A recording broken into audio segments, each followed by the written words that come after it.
ഹിംസ ഉപദ്രവിക്കുക, അത് ഉപദ്രവിക്കരുത് രോഗം വരാതിരിക്കണമെങ്കിൽ. സ്തേയം, കളവ് കക്കരുത്, കട്ടാൽ നീ രോഗിയായിത്തീരും. അന്യഥാകാമം, ലൈംഗിക ദുരാചാരങ്ങളിൽ ഏർപ്പെടരുത്. അമിതങ്ങളായ ആഗ്രഹങ്ങളിൽ പെടരുത്. കുശുമ്പ് പറയരുത്. പൈശുനം, പരുഷമായി സംസാരിക്കരുത്. കെട്ടിച്ചമച്ചു പറയരുത്. പരുഷം അനൃതം. സംഭിന്നാലാപം, അന്യർ കലഹിക്കുമാറു വർത്തമാനം പറയരുത്. വ്യാപാദം, അന്യന് ആപത്തു വരണമെന്ന് ആഗ്രഹിക്കരുത്. അവിദ്യ, ദുരാശയുണ്ടാവരുത്. ദൃഗ്വിപര്യം, നെഗറ്റീവായി ഋണാത്മകമായി കാണരുത് കാര്യങ്ങളെ. ഇവയാണ് 10 പാപങ്ങൾ. നമസ്കാരം സ്വാമിജി. നമസ്കാരം സ്വാമിജി, കഴിഞ്ഞ ദിവസം നമ്മൾ ഈ അന്യതാകാമത്തിലാണ് വന്ന് നിന്നത്. അന്യതാകാമത്തെ അടിസ്ഥാനപ്പെടുത്തി ആയുർവേദത്തിൻ്റെ ആരോഗ്യത്തിൻ്റെ ഒരു പശ്ചാത്തലത്തിൽ നമ്മൾ വ്യക്തിതലം തുടങ്ങി സാമൂഹികവും രാഷ്ട്രസംബന്ധമായ ലോകസംബന്ധമായ ഒരു തലത്തിലേക്ക് എത്രയോ ദൂരം നമ്മൾ അന്യതാകാമത്തിൻ്റെ ഒരു പശ്ചാത്തലത്തിൽ സഞ്ചരിച്ചു. നമുക്കിനി ആ വഴിയാണോ നമ്മൾ പോകുന്നത് സ്വാമിജി? നമ്മൾ ഏതാണ്ട് 10 പാപങ്ങളുടെ ഘട്ടമാകേണ്ടത്. അതെ, അതിൽ നമ്മൾ മിക്കവാറും ഉൾപ്പെടുത്താവുന്നതൊക്കെ ഒരുമാതിരി ഉൾപ്പെടുത്തിയിട്ടുണ്ട്. എന്നാൽ ഉൾപ്പെടുത്താത്തത് പലതുമുണ്ട്. അതായിരിക്കും കൂടുതൽ സൂക്ഷ്മവും മനോഹരവും. നമ്മുടെ അറിവിൻ്റെ പരിമിതിയായി എണ്ണേണ്ടതാണ്. പൂർവാചാര്യന്മാർ പറഞ്ഞതെല്ലാം നമ്മൾ ഉൾപ്പെടുത്തിയെന്ന് പറയാനാവില്ല. നമ്മൾ ഉൾപ്പെടുത്തിയതിൻ്റെ അടിസ്ഥാനത്തിൽ ഒരു ജനത പഠിക്കുമ്പോൾ, മനസ്സിലായി സ്വാമിജി, ഒരു ശാസ്ത്രത്തിൻ്റെ ഒരു മര്യാദ എന്ന് പറയുന്നത് പൂർവാചാര്യന്മാർ അതിസൂക്ഷ്മമായ സൂത്രരൂപത്തിലാണ് കണ്ടുപിടിച്ചത്. അതിനകത്ത് ഒട്ടേറെ കാര്യങ്ങളെ അവർ നിഗൂഹനം ചെയ്താണ് വച്ചിരിക്കുന്നത്.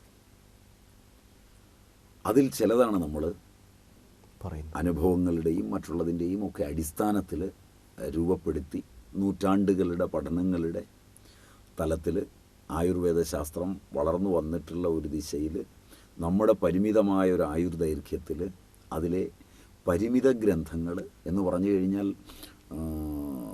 ഇവയിലെ എല്ലാ ഗ്രന്ഥങ്ങളും ഒന്നും മുഴുവൻ വായിക്കാൻ പ്രയാസമാണ്. ഒന്ന്, അത് എഴുതി വെച്ച ഭാഷ സാങ്കേതിക ഭാഷയാണ്. ലോകത്തിലെ ഏറ്റവും ശക്തമായ സാങ്കേതിക ഭാഷകളിലൊന്ന് സംസ്കൃതമാണ്, ഗണിതയുക്തിയിലുള്ളത്. മനസ്സിലായി. ഭാഷയുടെ സങ്കേതം രൂപപ്പെടുമ്പോൾ ഒരു അനേക സംവത്സരങ്ങൾ ജീവിച്ച മനുഷ്യൻ വികാരം എന്ന് പറയുന്നതിനെ പ്രകടിപ്പിക്കുന്ന തലങ്ങളിൽ നിന്ന് വിചാരവാനായി മാറുമ്പോൾ വ്യക്തിയുടെ വൈയക്തികത ചുരുങ്ങുകയും സാമൂഹികത, വസുധൈവ കുടുംബകമെന്ന ആദർശം വളരുകയും വ്യക്തി മനസ്സിന് വൈപുല്യമുണ്ടാവുകയും ചെയ്യുമ്പോൾ ഭാഷ സങ്കേതജടിലമായി തീരും. ഭാഷയ്ക്ക് മാറ്റം വരും. മനസ്സിലായി സ്വാമിജി. അത് ഏത് നിലയിൽ വികാരപരവശനായവനെയും ഒരു ഉത്തരവാദിത്തം ഏൽപ്പിച്ച് ആ ഉത്തരവാദിത്തത്തിൻ്റെ ഉൾക്കാഴ്ച മുഴുവൻ അവനിലേക്ക് വന്നാൽ അവൻ തലേ ദിവസം വരെ സംസാരിച്ച ഭാഷയിലല്ല സംസാരിക്കുക.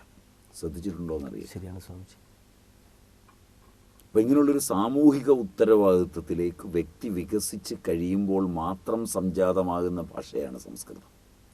അതുകൊണ്ട് ഇത് പഠിക്കാനൊന്നും അത്ര എളുപ്പമാണെന്ന് പറഞ്ഞുകൂടാ. അതിനകത്താണ് ഈ അറിവ് മുഴുവൻ രൂപപ്പെടുത്തി വച്ചിരിക്കുന്നത്. ഈ സംസ്കൃതം ഇങ്ങനെ സാങ്കേതികമായ ഒരു ഭാഷയിൽ വരുന്നതോടൊപ്പം ഈ ആചാര്യന്മാരുടെ വെളിപാടുകൾ സൂത്രരൂപത്തിൽ കൂടിയാകുമ്പോൾ കൂടുതൽ സങ്കീർണമാണ്.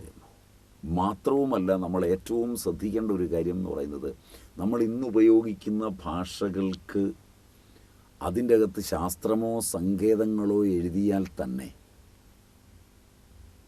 അവ വ്യാഖ്യാനിച്ചു വരുമ്പോഴേക്ക് ഇതിലെ വികാരാംശങ്ങൾക്കാണ് പ്രാധാന്യം കൊടുക്കുക. വ്യാഖ്യാതാവിൻ്റെ വാസനയിൽ ചേർത്തിട്ട് ആംഗലേയ ഭാഷയിൽ ഏതൊരു കാര്യം എഴുതിയാലും അതിൻ്റെ ഗുണമെന്താണ് എന്ന് വിചാരിച്ചാൽ ഇവനത് വളച്ചു കൊണ്ടുപോയി വികലമാക്കാൻ കഴിയും.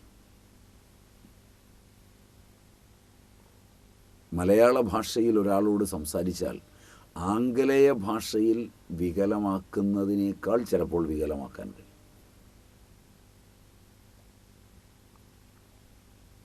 മനസ്സിലായി സ്വാമിജി. അതിൻ്റെ കാരണം ഇതൊരു സാർവലൗകികമായ ആളുകൾ ഉപയോഗിക്കുന്ന ഭാഷയിൽ ഒരു പദം എന്ന് പറയുന്നത് ഉപഭോഗം കൊണ്ട് വ്യത്യസ്തങ്ങളായ വൈകാരിക അർത്ഥങ്ങളുണ്ടാവും. ഒരേ സമയം ഒരു പദത്തിൻ്റെ സ്വരവിന്യാസത്തിലൊരു മാറ്റം വരുത്തിയാൽ പോലും ഉണ്ട് എന്ന് പറയുന്നത് ഇല്ല എന്നും ഇല്ല എന്ന് പറയുന്നത് ഉണ്ടെന്നും വരെ അർത്ഥമാവും. പരസ്പര വിരുദ്ധങ്ങളായ അർത്ഥങ്ങളുണ്ട്. അത് പ്രയോഗം കൊണ്ടുവരുന്നൊരു പ്രത്യേകതയാണ്. ഒന്ന്, സാങ്കേതികമായ അർത്ഥത്തിൽ വികസിച്ച ജനതയുടെ മനസ്സ് വികസിച്ചുണ്ടായൊരു ഭാഷ.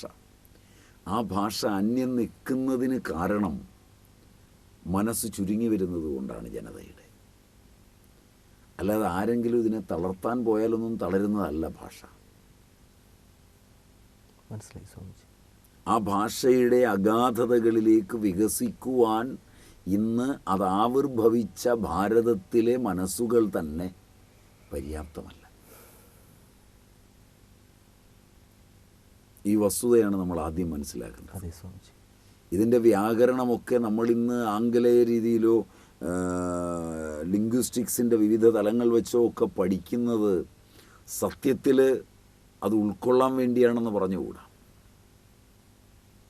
സ്വന്തം പാണ്ഡിത്യത്തിൻ്റെ ഗർവിന് വേണ്ടി മാത്രമാണ് പഠിക്കുന്നത്. ആ ഒരർത്ഥത്തിൽ അതിൽ നിന്ന് നമ്മൾ വളരെ അഗാധമായ അറിവുകളോടുകൂടിയ സങ്കേതജടിലമായ ഭാഷയിൽ രചിച്ചിട്ടുള്ള ഒട്ടേറെ ആശയങ്ങളെ നിഗൂഹനം ചെയ്തിട്ടുള്ള ഒരു ശാസ്ത്രത്തെ നമ്മുടെ പരിമിതങ്ങളായ തലങ്ങളിൽ നിന്നുകൊണ്ട് നമ്മൾ നോക്കിക്കാണുകയാണ് ചെയ്തത്. അതെ സ്വാമിജി. ഈ സമയം അത്രയും തീർച്ചയായും ദശവിധ പാപങ്ങളെ, അവ ഹിംസ, ഉപദ്രവിക്കരുത്, സ്തേയം, കക്കരുത്. സ്തേയം എന്ന് പറഞ്ഞാൽ കളവെന്നാണ്. അത് പാപം ചെയ്യരുത് എന്ന് ചേർത്ത് പറയേണ്ടതുകൊണ്ടാണ് നമ്മൾ അരുതെന്ന് ചേർക്കുന്നത്. അപ്പോൾ ഹിംസ, ഉപദ്രവിക്കുക, അത് ഉപദ്രവിക്കരുത് രോഗം വരാതിരിക്കണമെങ്കിൽ. സ്തേയം, കളവ്, കക്കരുത്, കട്ടാൽ നീ രോഗിയായിത്തീരും. അന്യഥാകാമം, ലൈംഗിക ദുരാചാരങ്ങളിൽ ഏർപ്പെടരുത്, അമിതങ്ങളായ ആഗ്രഹങ്ങളിൽ പെടരുത്. കുശുമ്പ് പറയരുത്, പൈശുനം, പരുഷമായി സംസാരിക്കരുത്, കെട്ടിച്ചമച്ച് പറയരുത്, പരുഷം അനൃതം, സംഭിന്നാലാപം, അന്യർ കലഹിക്കുമാറു വർത്തമാനം പറയരുത്, വ്യാപാദം, അന്യന് ആപത്തു വരണമെന്ന് ആഗ്രഹിക്കരുത്, അവിദ്യ, ദുരാശയുണ്ടാവരുത്, ദൃഗ്വിപര്യം, നെഗറ്റീവായി ഋണാത്മകമായി കാണരുത് കാര്യങ്ങളെ. ഇവയാണ് 10 പാപങ്ങൾ. ഈ 10 പാപങ്ങളെ ഒഴിവാക്കണം. ഈ ദിശയിലാണ് നമ്മൾ രോഗ ആവിർഭാവത്തെക്കുറിച്ചുള്ള ആയുർവേദ ചിന്തയുടെ ആദ്യ പടിയെ കണ്ടത്. അതെ സ്വാമിജി. ഇതുകൊണ്ട് മാത്രം എന്ന് പറഞ്ഞ ആചാര്യന്മാർ നിർത്തിയിട്ടില്ല. പറയൂ സ്വാമിജി. ഇതാണ് ബേസിക്. ഇത് നമ്മുടെ ഉള്ളിൽ നിന്നുണ്ടാകുന്നതാണ്. അതെ. കാരണം അനേക കോശങ്ങളോട് കൂടിയവരാണ് നമ്മൾ. അവയ്ക്കൊക്കെ പുനർജനിയുണ്ട് ആ കോശങ്ങൾക്ക്. അത് നമ്മൾ വളരെ വിശദമായി ചർച്ച ചെയ്തതാണ്. ഈ കോശങ്ങൾ ഉണ്ടാകുന്ന അസംസ്കൃത പദാർത്ഥമുണ്ട്, കോശം വ്യക്തമാകുന്ന, അതെങ്ങനെ പ്രതിപ്രവർത്തിക്കും?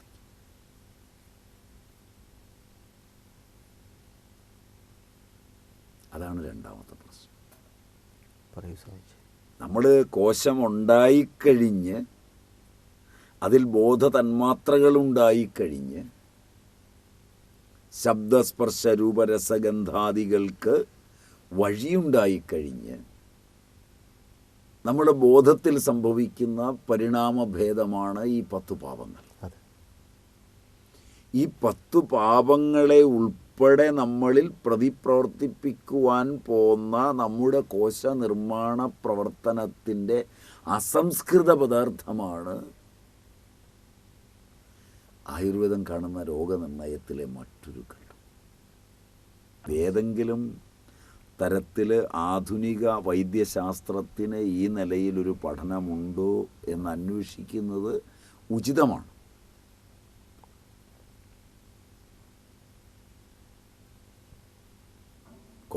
കോശാന്തര പഠനങ്ങളെ സംബന്ധിച്ചുള്ള ആധുനികൻ്റെ പുരോഗതിയിൽ എവിടെയെങ്കിലും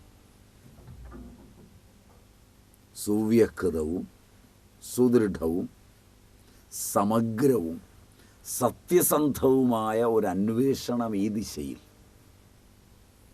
ഭാഗികങ്ങളോ പാക്ഷികങ്ങളോ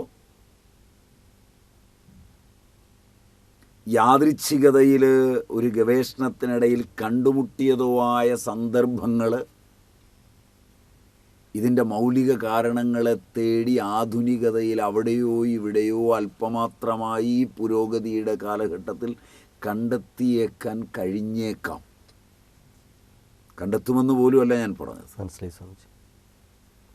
ഇത്രയേറെ വിദ്യാഭ്യാസത്തിൽ അഭിമാനിക്കുന്ന ആധുനികത അതിൻ്റെ വൈദ്യശാസ്ത്ര ശാഖകളിലൂടെ ഒന്ന് കണ്ണോടിച്ചാൽ എവിടെയെങ്കിലും സമഗ്രമായി ഈ ഇതിവൃത്തത്തെ എടുത്ത് പഠിക്കുന്ന പഠനങ്ങളോ ഗ്രന്ഥങ്ങളോ ഒരു പക്ഷേ ആധുനികതയിൽ ഇന്നോളം ഇറങ്ങിയിട്ടുള്ള ഗ്രന്ഥങ്ങളുടെ എണ്ണം നോക്കിയാൽ ഇപ്പോൾ ഭാരതീയ ദർശനങ്ങളെ അവലംബിച്ച് കഴിഞ്ഞ 100 കൊല്ലം കൊണ്ട് ലക്ഷക്കണക്കിന് പുസ്തകങ്ങൾ ഇറങ്ങിയിട്ടുണ്ട്. സമ്മതിക്കും സ്വാമിജി. ആചാര്യന്മാരുടെ ശിഷ്യന്മാരെല്ലാം, ആധുനിക ആചാര്യന്മാരുടെ ശിഷ്യന്മാരെല്ലാം ഇത് തലച്ചുമടായി കൊണ്ടുവന്നും പ്രീ പബ്ലിക്കേഷനായും ദക്ഷിണ വാങ്ങിച്ചും ഫ്രീ ആയും പൈസ മുടക്കിയും ഒക്കെ നിങ്ങളുടെയൊക്കെ കുടുംബങ്ങളിൽ എത്തിക്കുന്നുണ്ട്. അതിനോടൊന്നും ഒരു ബന്ധവും ഇല്ലെങ്കിലും മനുഷ്യ സ്നേഹത്തിൻ്റെ പേരിലോ കൊണ്ടുവരുന്നവൻ്റെ തൊഴിലിൻ്റെ പേരിലോ ഒക്കെ മേടിച്ച് അലമാരിയിലേക്ക് വെക്കുന്നുണ്ട്. അതെ സ്വാമിജി, ശരിയാണ്. പല ഇസങ്ങളെ സംബന്ധിച്ചുള്ള ഗ്രന്ഥങ്ങളും ലക്ഷോപലക്ഷം ഗ്രന്ഥങ്ങൾ എത്തുന്നുണ്ട്. ലക്ഷോപലക്ഷം. തീർച്ചയായും. ആധുനിക ശാസ്ത്രത്തിൻ്റെ പേരിൽ ജീവശാസ്ത്രം, രസതന്ത്രം, ഊർജതന്ത്രം ഇവയുടെയൊക്കെ പേരിൽ കോടാനുകോടി ഗ്രന്ഥങ്ങളാണ് ബുക്ക് സ്റ്റാളുകളിൽ വിൽക്കാൻ വെച്ചിരിക്കുന്നത്. വിദ്യാഭ്യാസം എന്നതിന് സിലബസ് നിശ്ചയിക്കാതെ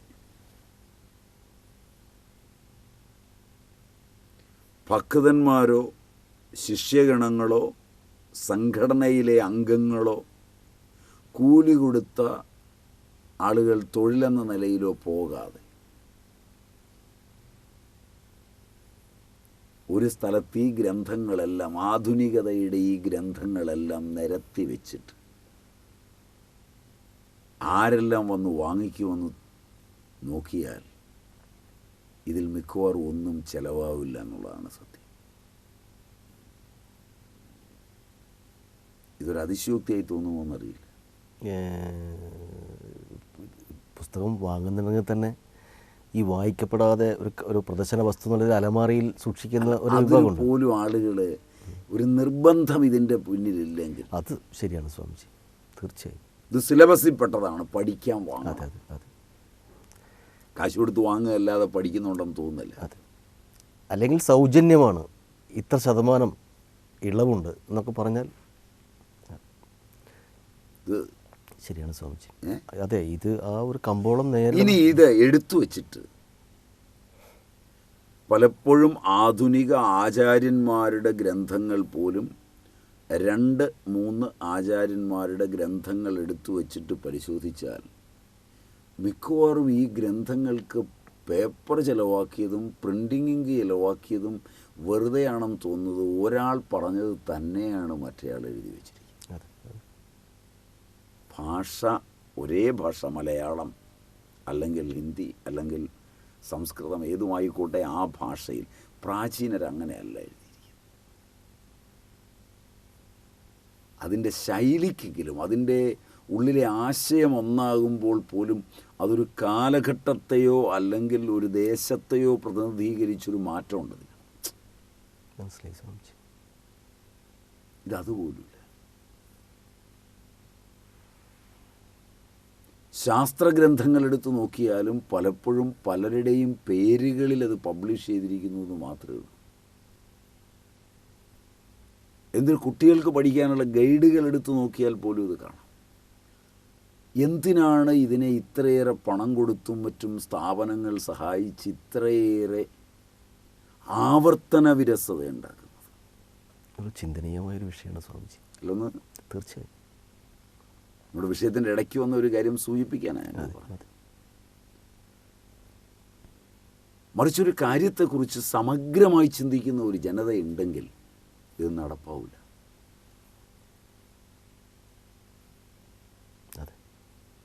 അപ്പം ജനതയുടെ ചിന്തയുടെ സമഗ്രത വിദ്യാഭ്യാസം കൊണ്ട് കളയുന്നുണ്ടെന്ന് പറയാനായത് ഞാൻ പറഞ്ഞു. മനസ്സിലായി സ്വാമിജി.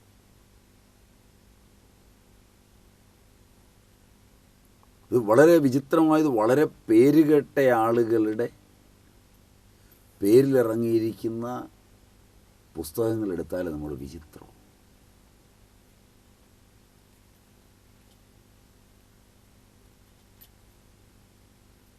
നാളെ നമ്മൾ ഈ സംസാരിക്കുന്നതിൽ പോലും ഇത് സംഭവിക്കുകയും ചെയ്യും. നമ്മളെ മാറ്റി നിർത്തിയല്ല സംസാരിക്കുന്നത്. മനസ്സിലായി സ്വാമിജി. സത്യസന്ധമായി പറഞ്ഞാൽ നാളെ അങ്ങ് പേരെടുത്ത ഒരാളാകുകയാണെങ്കിൽ എനിക്ക് പേരുണ്ടാവുകയാണ്. ഇപ്പം നമ്മൾ സാധാരണക്കാരാണ്, അതുകൊണ്ട് ഇങ്ങനെ ഇരുന്ന് സംസാരിക്കാം. അല്പം പേരും പ്രശസ്തിയും വന്നാൽ ഒരു പേജിൽ നിന്ന് കുറേ ഭാഗം അടർത്തിയെടുത്ത് വേറൊരു പുസ്തകത്തിൻ്റെ വേറൊരു പേജിലിട്ട് വിലയുള്ളത് ഒപ്പിച്ച് കച്ചവടക്കാർ വിൽക്കും. ഇത് വാങ്ങിക്കുന്നവൻ വായിച്ചത് തന്നെയാണ് മറ്റതിനകത്തും വായിക്കുന്നത്. അതുകൊണ്ടാണ് ഈ പലതരം സ്വാധീനങ്ങളും പലതരം ഇളവുകളും ഇതൊക്കെ കൊടുത്ത് പിന്നെ കെട്ടിലും മട്ടിലും ഒക്കെ മാറ്റം വരുത്തി. സ്വാമിയുടെ ഇന്ന പുസ്തകം ഞാൻ വായിച്ചാണ്, അതിൽ പറഞ്ഞ കാര്യം തന്നെയാണ് സ്വാമി ഇതിനകത്ത് പറഞ്ഞിരിക്കുന്നത്. അതെ, മനസ്സിലായി സ്വാമിജി. ശരിയാണ്. മറിച്ച് പ്രാചീനരെ സംബന്ധിച്ചിടത്തോളം അവർ ഒരു അഭിപ്രായത്തോട് അഭിപ്രായഭേദം കാണിക്കുന്നത് അതിൻ്റെ സമഗ്രതയിൽ പഠിച്ചിട്ടുള്ള അഭിപ്രായഭേദമാണ്. അതിനെയാണ് ദർശനഭേദമെന്ന് പറയുന്നത്. മനസ്സിലായി സ്വാമിജി. ഇന്ന് അഭിപ്രായ വ്യത്യാസം എന്ന് പറയുന്നത് വെറും വൈയക്തികങ്ങളായ കാര്യങ്ങളിലാണ്. ഷേക്സ്പിയറുടെ ഒരു ട്രാജഡി എടുത്ത് പഠിക്കുമ്പോൾ അതിലെ കഥാപാത്ര സൃഷ്ടിയെയോ അതിലെ ഭാഷയെയോ അതിലുപയോഗിച്ച വ്യാകരണത്തെയോ ഒക്കെ പഠിക്കുന്നത് രസകരം. അതെ സ്വാമിജി. അല്ല, ഇന്ന് ഒരു മാറ്റം എന്ന് പറയുന്നത് സ്വാമിജി 2 രീതിയിൽ നടക്കുന്നുണ്ട്. എന്ന് വെച്ചാൽ ഈ ഡാറ്റ കളക്ഷൻ കമ്പ്യൂട്ടർ നെറ്റിനെയാണ് ആശ്രയിക്കുന്നത്. അപ്പോൾ നെറ്റ് കയറുന്നവരൊക്കെ നെറ്റിലേക്ക് കയറുന്നു, എഴുതുന്നവരൊക്കെ നെറ്റിലേക്ക് കയറുന്നു, പ്രത്യേകിച്ച് വൈജ്ഞാനിക ശാഖ. അപ്പോൾ അതിൽ സ്റ്റോർ ചെയ്തിരിക്കുന്ന ഒരുപാട് ഡാറ്റാസ് മാത്രമേ ഇവർ ആരെഴുതിയാലും ഉണ്ടാകുന്നു എന്ന് പറയുന്നൊരു സംഭവം ഒരു വശം. പിന്നെ ഇപ്പോൾ കലാരംഗത്ത് ഇപ്പോൾ സിനിമയുടെ കാര്യങ്ങളൊക്കെ വരുന്ന സമയത്ത് വളരെ വേൾഡ് ക്ലാസിക്കായിട്ടോ അല്ലാത്തതുമായിട്ടുള്ള ഒരുപാട് സിനിമകൾ, അതിൻ്റെ ഒരുപാട് കാസറ്റ്സും CDസും കിട്ടാനുണ്ട്. ഇപ്പോൾ നെറ്റിൽ നിന്ന് തന്നെ ഡൗൺലോഡ് ചെയ്യാം. ഇതിനെ മാതൃകയാക്കിയിട്ടാണ് ഇപ്പോൾ സിനിമാ രംഗത്ത് ചർച്ചകൾ പോലും നടക്കുന്നു എന്നാണ് പറയപ്പെടുന്നത്.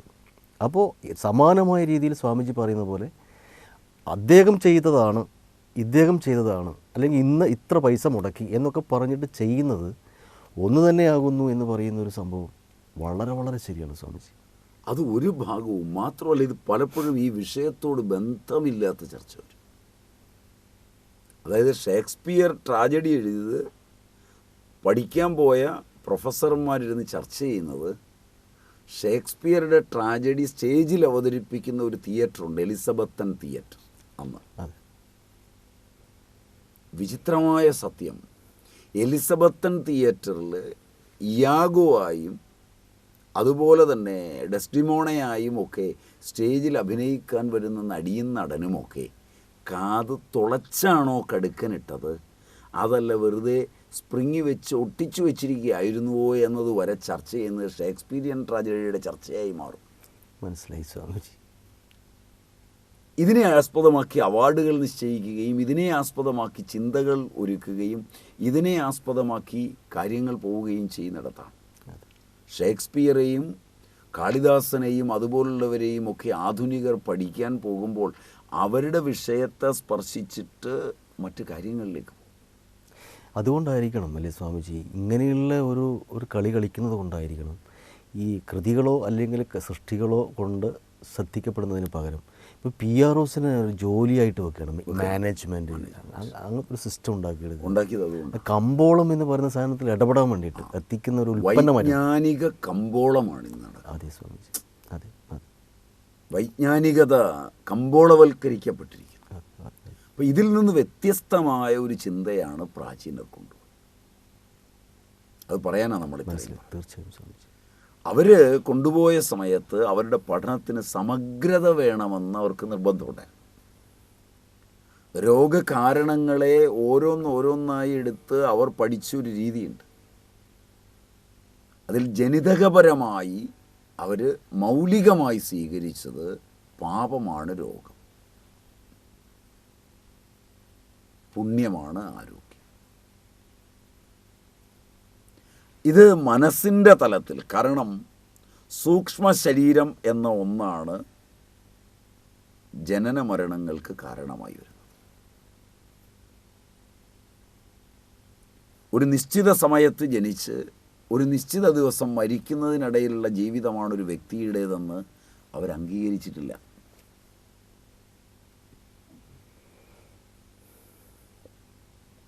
അയാളൊരു അച്ഛൻ്റെ ബീജത്തിലൂടെ അമ്മയുടെ അണ്ടത്തിലൂടെ സന്നിവേശിച്ച് കടന്നു വരുമ്പോൾ മാതൃജവും പിതൃജവും വന്നു ചേർന്ന ഒരു ജീവനെന്ന ആത്മജവുമാകുന്ന 3 സങ്കേതങ്ങളുടെ സംയോഗത്തെ അവർ കണ്ടിരുന്നു.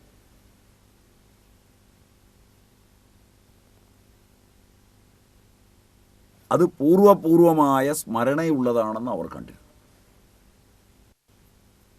അതിനെ അവർ പൂർവജന്മമെന്ന് പറയും. പദത്തോട് നമുക്ക് എതിർപ്പുണ്ടാകാം. ഇതൊന്നും ഒഴിമാറ്റി ജനിതകം എന്ന് പറഞ്ഞാൽ നമുക്ക് സമ്മതവുമാകാം. ഇവിടെ പദങ്ങളിലായി വഴക്ക്. പൂർവജന്മം എന്ന് പറഞ്ഞാൽ അന്ധവിശ്വാസം എന്ന് പറയുന്നവൻ ഇപ്പുറത്ത് അതേ സാധനം ജനിതകമെന്ന് പറഞ്ഞ് മനസ്സിലാക്കി തരും. അപ്പോൾ നമ്മൾ നേരത്തെ പറഞ്ഞതുപോലെ ഈ പുനർജന്മം എന്ന് പറയുന്ന ആ ഒരു ആശയത്തെ ഇങ്ങനെ പല രീതിയിൽ വാസനയിൽ ചേർത്ത് ഇങ്ങനെ കൈകാര്യം ചെയ്ത് ഈ രൂപത്തിൽ ആയിത്തീർന്നതായിരിക്കില്ലേ സ്വാമിജി? തീർച്ചയായും. കാരണം സ്വന്തമാക്കാനുള്ള വ്യഗ്രത. അതെ അതെ. അപ്പോൾ ശരിക്ക് അതിൽ എത്ര പാപങ്ങളുടെ സ്മരണ നാം കൊണ്ടിരുന്നു, അതാണ് നാം അനുഭവിക്കുന്ന രോഗങ്ങൾ മുഴുവൻ. എന്ന് പറഞ്ഞാൽ നമ്മളുടെ മനസ്സ് ചിതാകാശവും മനസ്സും ദുഷിക്കുന്നതാണ്. ചിത്തെന്ന് പറഞ്ഞാൽ ജ്ഞാനം. ജ്ഞാനമിരിക്കുന്ന ആകാശം ദൂഷിതമാകുമ്പോൾ നമ്മളുടെ ദുഷിച്ച അറിവാണ് രോഗങ്ങളായി രൂപാന്തരപ്പെടുന്നത്.